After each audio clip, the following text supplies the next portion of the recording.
guys now for 6 months. It's always been about the last 3 days of March. Here we are, the last 3 days of March. We're prepared, we're healthy, feel great. Our guys are excited to wrestle, which is always important this time of year. So yeah, it's going to be an exciting tournament. If we're winning, that's for sure. So that's the whole point of it, is to stay on the front side as long as you can and bounce back after tough losses, control the controllables, control what you can control, do a good job in between matches, and be ready for the next one. That's kind of our mindset. I'm going to steal your question. Okay. Are you one that analyzes draws when you look at them? Yeah, I look at it. I have to. That's my job. I got to be prepared for every possible scenario, every possible matchup, and depending on the individual, I'll sit with them and game plan. And some guys don't like it at all. Some guys want to know maybe what their opponent's go-to is, things like that. But we won't put. It's about us, really. That's really always been our focus. It's about our 7 minutes, our 420 seconds, like Coach Pritzloff likes to say. So that's really the most important thing. But I will analyze upcoming matches. Who do we got going forward? Who do we got going back? But we'll never really discuss it with my guys, but I'll have an idea who will wrestle every time. In the case of Anthony and Nick, guys like that, do draws really matter? Well, yeah. I mean, I hear all these coaches say, "Who cares what the seed is?" I don't. I think the seeds are important. You want to be wrestling your best on the last one. So obviously that's everybody's mindset. But yeah, I think they matter. It's good to get going. That first match is the most important match. Now, once the bracket is drawn, there's nothing you can do about it. So you got to move forward and go with what's in front of you and the person you're wrestling. But yeah, from a coaching standpoint, I think the draws matter from a stylistic matchup and all that stuff. Yeah, and I don't want to hear there's not a bad draw. Yeah, there's some really, really good guys in this tournament in 10 different weight classes. Some guys that are world caliber, some world champions.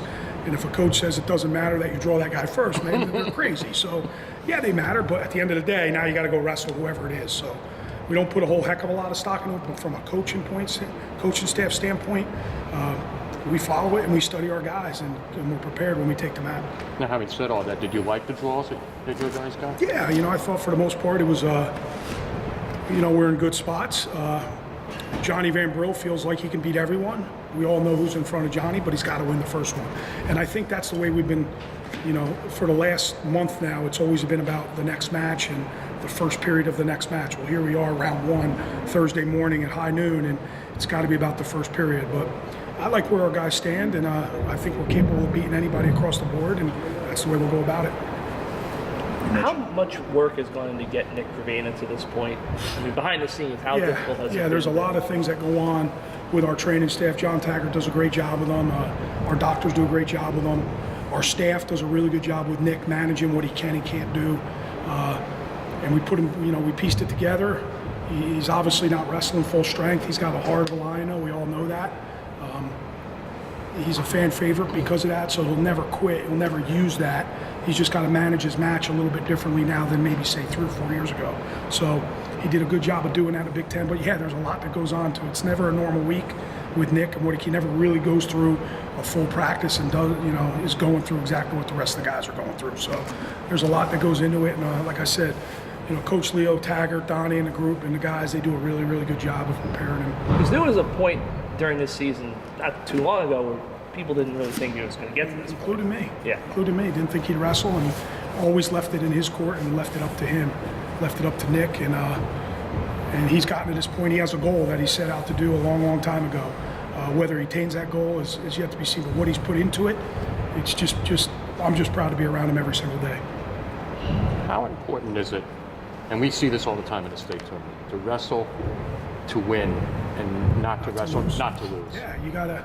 I think at this level, every coach talks about it, right? Just keep scoring points, keep having fun, keep going after it. Don't clock watch. At the Big Ten tournament, we got caught up in watching the clock, and when you do that, you're begging the clock to bleed, and it goes slower and slower and slower. And everything we've been doing for really now, it's been 4, 5, 6 years. It's about the next point, trying to score the next point. But it's easier said than done. That's a hard concept, especially the bigger the spotlight, the bigger the stage, the harder it is. And some guys do it better than others. And I just think back to Anthony.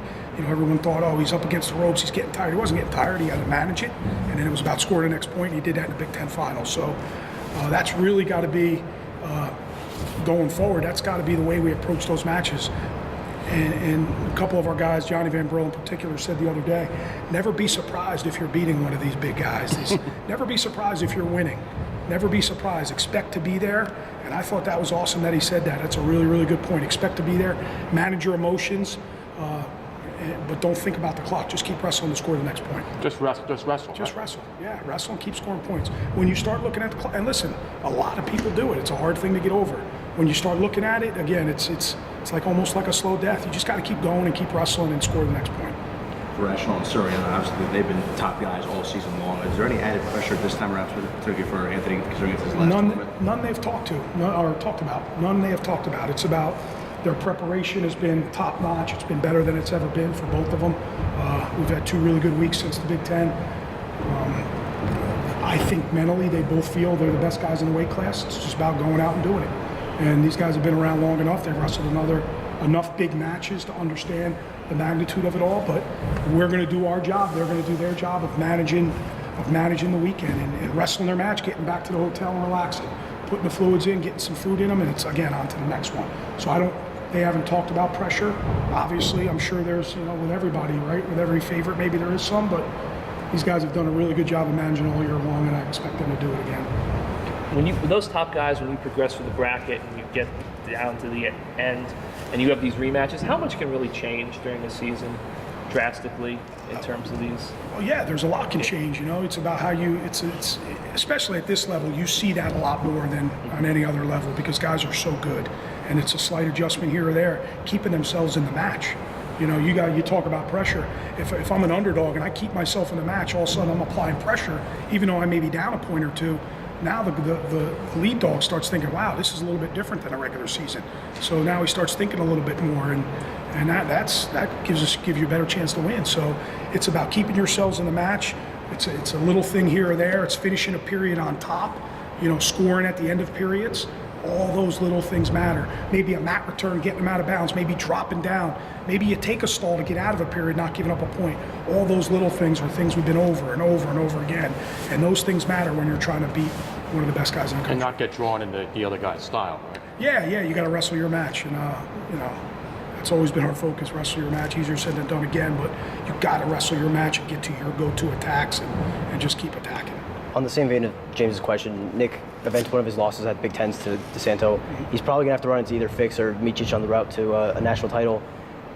Breaking that barrier, beating DeSanto, avenging a loss, how much does that help mentally if he has to run into one of those guys again? Yeah, I think the last month he's been different. I think the last month he understands for me to win, I'm going to have to score, and I'm going to have to keep scoring. So, not looking at the bracket, not talking about the 2 seed and the 1 seed.